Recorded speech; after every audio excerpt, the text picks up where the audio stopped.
Today's topic is the cleaning and storage of your reversed phase flash columns.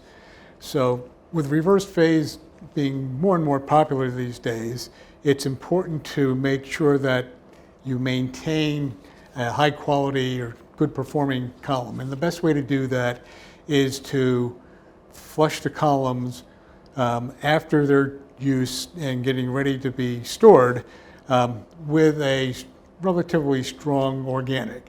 So a good way to do that is to build in a flush of the column into your method at 100% either methanol or acetonitrile, whatever it is you want to utilize, and make sure that that solvent is strong enough to remove any added buffers, acids, or bases.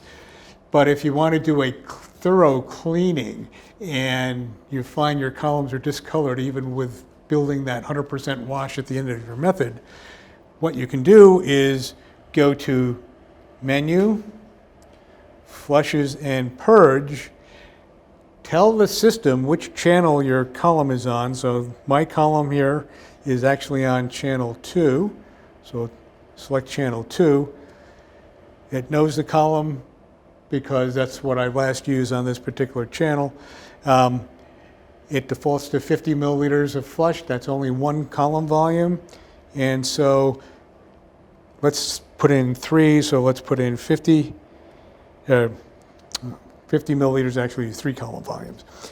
So that's good. Flow rate, we're going to pump 100% of the organic solvent of choice.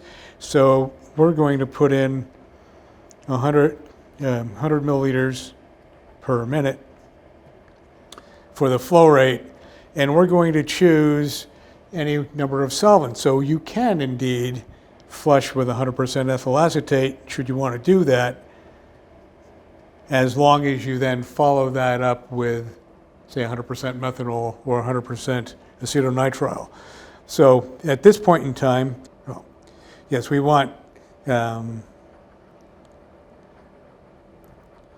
only 100% of one solvent. At this point in time, you can press the flush button and then it'll pump at the flow rate you told it the volume of solvent. And so you can do this with any number of solvents, one at a time, to clean that column.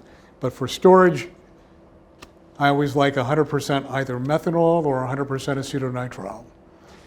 Cap the columns afterwards, and you're good to go. Your columns will last a long time. Thank you.